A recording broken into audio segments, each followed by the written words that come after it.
So it's the night before SCG Con.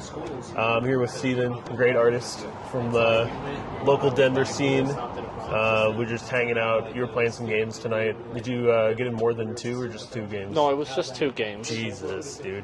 We'll post a picture of one of the board states from that. It was they're using Steven's playmat as like the stack. The stack. I felt so bad. I was like, dude. It was curving around to my mat, and then they strained it out to the middle of the 2 mats, thankfully, and condensed it. But yeah. Yeah.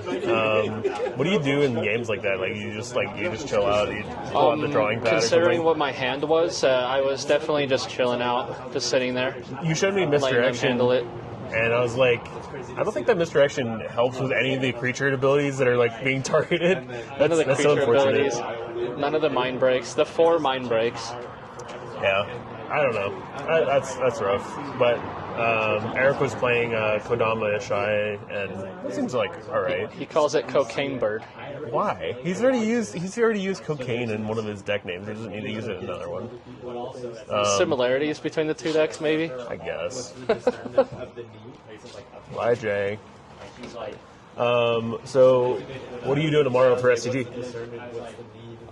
Tomorrow's the first day of the con and not the 5K, so I'm probably going to try to get some signatures in.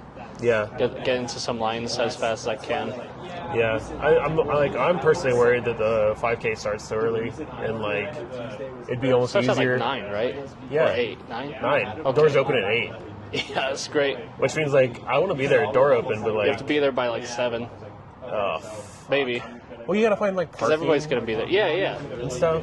So Dude, be hopeful, and just. I mean, like no one's gonna be there at 7, so I'm gonna get a parking spot. But I don't know. You know, a lot of people for the 5K. I don't remember the full. There's other events starting at 9 too. Oh. Not just the 5K. I think there's like. I think Flesh and Blood starts at 9 or something. That doesn't help our case. No. No. We have to get probably 7. So what signatures are you looking to get? You know? Well, I did recently get some Richard Kane Ferguson cards, dude, so I might actually he's like my favorite. That. I know I know that. I mean, Richard Kane's pretty good. Yeah, he's got his stuff's interesting. Style. He definitely has his own style. Yeah, his unique signature and style. I think what I like most about him is that his style's not for everyone, but he's so in deep with his style, and he's just like, oh, you're gonna give me this project, I'm gonna do it my way. Like, and he doesn't even need to put his like little name at the bottom of the card. Like you just know it's his art. Oh yeah, it's notable artwork. Yeah, it's iconic to him. So, like a demonic tutor, not a demonic tutor, vamp tutor, or what? What are you trying to get signed from him? I have a worldly tutor foil that can probably get signed. Yeah, I have a worldly tutor, a enlightened tutor, and a mystical tutor signed from him that I traded for. But I didn't actually get him signed to sign it. Well, I didn't get to beat him. What is he going to sign it again? I mean, you can put the year on it. It's just like, oh, I saw you at this con. Can you sign it? SCG, put SCG. And then like he goes to the next one. Oh, you're gonna sign this one too. God, it's gonna be like the most expensive enlightened tutor I've ever seen. It's gonna be like $20 a signature. I'm trying to think. I can't remember. Is Teeden there? Mark? Yeah. I'm trying to think of some either Mark Teeden or Dan Frazier arts. I'm trying to think of some cards I have. Yeah, a lot of heavy hitters for artists there. I kind of want to get my Mana Bolt signed. I've already got a signed one, but maybe get it signed. Like an OG. Yeah. Oh, like a revised vault. Like an OG Soul Ring too. Yeah, dude, I have a Portuguese Soul Ring that I can get signed. Oh yeah. Yeah. They'll probably think that's cool to see a Portuguese one. Well, I bought a bunch of Japanese cards, and I don't think the order's getting here in time. Like, if anything, it'll show up Saturday, so I might have to like wait until Saturday, grab them Saturday, then. If there's like a break time during the 5K, run and hope for the best. Pay people so you can cut the line. Well, no, like Sunday, right? Like they're gonna be there Sunday. So. Oh yeah, maybe. Yeah. I don't know. I'm more excited about that than I am the 5K. Have you played in one of these like non-proxy events before? Yeah, I've played. my last I think in my last Wizards sanctioned event was the Denver Grand Prix in 2019. Whoa, that's 6 years ago at this point. Yeah. Holy shit. Were you playing? It wasn't nothing's been sanctioned really that I've been involved in. So Were you? Was it like Commander? It was Commander, yeah. Okay. What was I in? Well, hold on. Was I playing Commander at the time? No, this was 2019. You said it was Grand Prix, so I was doing limited events actually. No, I forgot how long I've been playing Commander. I was doing limited events, drafts and such. Dude, I feel like Yuriko's gonna be strong at this event, just because there's gonna be a lot of people with like suboptimal decks. Not to say that your deck is bad, but like Yuriko, it's kind of easier. It's kind of easier to get all the cards you need because like you don't run a lot of expensive cards. Yuriko is one of the more budget-friendly lists. Like you're not running Twister, you're not running LED. Oh, budget. Oh, okay. Like, you know what money cost. Yeah. I mean, yeah, I suppose, but I think we can have a fully fleshed out Yuriko deck. And like what? You just recently added Ancient Tomb, which is like $90. It's like not. You're not running get Cydia. It for 90, but it's 90 now. Yeah, you're it's not like running Cydia traders, right? Like you're not. No, I'm running Cydia. You know what I mean? Like you're not running that stuff. It's very low on. What's your most expensive? Like Mox Diamond? Mox Diamond is, yeah. That's not that bad. That's super attainable. Oh, maybe Underground Sea, right? Sea and Diamond are the two most. Everything else is much cheaper. Dude, I can't believe like a year ago I just started playing CDH, and I didn't think that I would own like any of these cards. And like I look at Rogsai, and I'm like I think 12 cards off. And if I shift, you got to look at some of these cards as more of an investment. Is the thing. Well, yeah, absolutely. I mean, they're never going to get printed again. You're going to hold them again. Yeah, you're going to hold them for the longest time, and the price is either going to stay stagnant or it's going to raise. I think if I shift cards from Glarb to the older Rogsai, cards get, the better. I might be like 9 cards because I've got to see shift from what. If I shift cards from Glarb to Rogsai, like real ones, you'll be a few. I think I'll be like 9. Yeah, that's pretty neat. Yeah, because I've got a UC in Glarb. I mean, for 3-color decks, that's not too bad. Yeah. Yeah, I don't know. I'm waiting for Jeff to reply to me. He got my email about let me borrow cards. You gotta send a text. I don't want to walk around with a Twister though. I know. A foil diamond that feels like, oh my god, I'm about to put a padlock on my backpack. Don't they check your bag or something when they put a tag on your bag? They probably do. I can still put a padlock on there when I'm not using anything in the bag. That's probably legit. Yeah. I think I'm going to try to travel pretty light. Yeah. I'm thinking a small trade binder, and my deck and Matt, and yeah. I've got my Japanese trades with me, and then I think I'm going to take Rogsai Glarb, maybe like 2 other decks. I normally have like 10 with me. I might go slim it down to 4. My other deck that is still partially proxy is Elevere, and nobody's going to want to see that, but so. I mean, that has the potential to run some expensive cards. No, right? I mean, it does actually run expensive cards. It runs Diamond, it runs Cradle, it runs Sanctum, Sarah Sanctum, the that's like 300. That's like $300, right? Something like that. Yeah, rough. Yeah. Sarah Sanctum. Yeah, that makes sense. Sarah Sanctum. It's Enchantment Cradle. Dude, they got to unban the blue one. I can be trusted with it. Don't need that. I can be trusted with it. We don't. No. You're gonna expose. Speaking of unbans, do you think Crypt is getting unbanned? Crypt is the only one I'm hopeful for. Really? Not J-Lo? We don't... listen, it was dumb. It was definitely dumb that the only format that is legal for is banned in... is that for Vintage, I think? I don't know, but like it says Commander. Vintage. It does say Commander. Like, you just need to cast it. That's all you need for Vintage. Yeah, it's a little Cheerio for free. Yeah. But no, J-Lo ramps and enables so many other decks. And I don't know. I think it's arguable. Like it's maybe the second card. Decks like Tibet come back, right? Like not that Tibet's bad, but like Tibet goes up a few spaces for it goes up a little, like a few points, right? Yeah, I think Crypt is the most realistic one. Being realistic about it. It's so gross because like Dockside is not happening.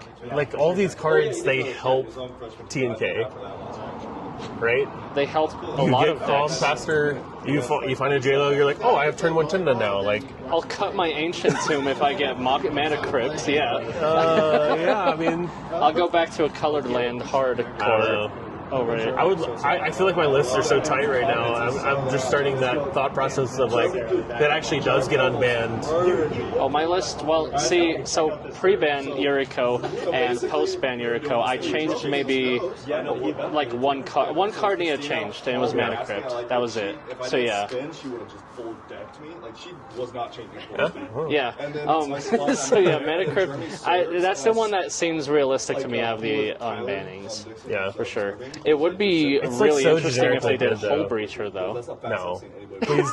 Well, the thing is, the answer to Ristic Study, there was a good video about the Hull distraction. Breacher answers Ristic Study. Yeah, but it can't be the same color.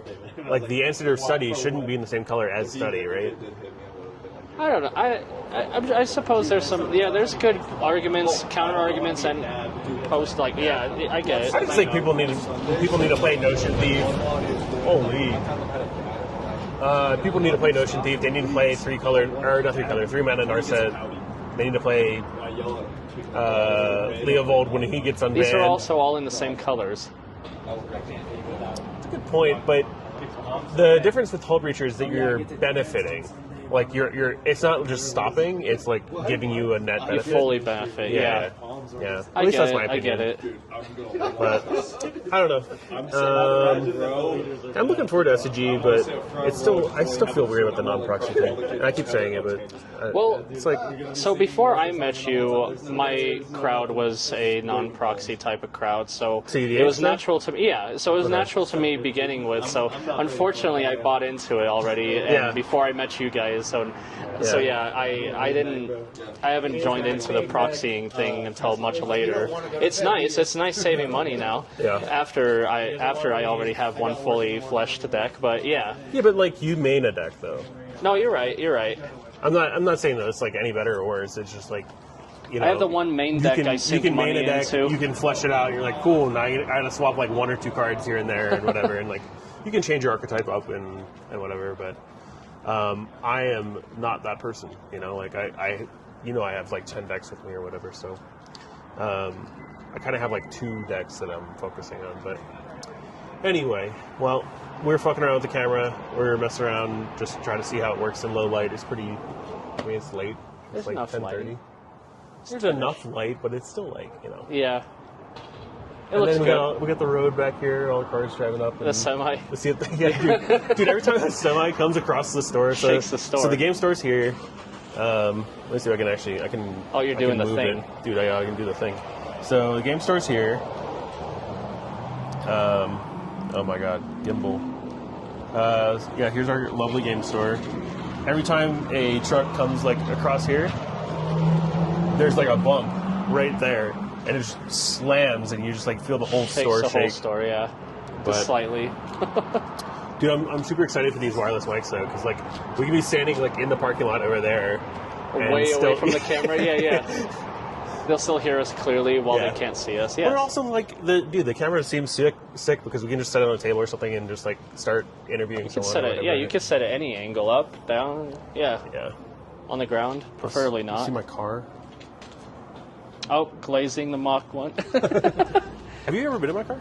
No, All right. it's a cool car though. It's all right. It's fun. It's nice on days like this. So it's like no Oh, when rain. it's sunny? Yeah, dude. It was 75 today. You know, I'm due for a car wash. Yeah, dude. no more snow, so... I love that Gen Accord so much. The what? I love that generation of Accord. 2004? Yeah, Okay. it looks nice. It's nice. It's like a timeless. It looks. Yeah, it looks nice. You know, like It looks nice till the it looks a transmission little starts older. having issues, but yeah. Is that the problem? It's kind of doing like a ghost issue with the transmission, so it's not Is actually it a slipping, problem, or but is it? it just comes up out of nowhere. Like something happens and it starts not going past 2 RPM for some reason. Ooh. It's either that or it's going past 5 RPM when I'm on the highway, and I'm like, oh, okay. And I have to turn it off and on like a computer. But it just You happens try once in turning a it while. off and on again? I have to. That's exactly what I have to do. It doesn't show up when I have it checked out at the mechanic, so it just it's a dude, ghost. Dude, my Yeah. least favorite thing is like you take it to a mechanic, you're like, dude, it makes this noise when it does this, and they're like, cool. Let me drive. And they're like, no, it seems fine. And you're like, Exactly. fuck.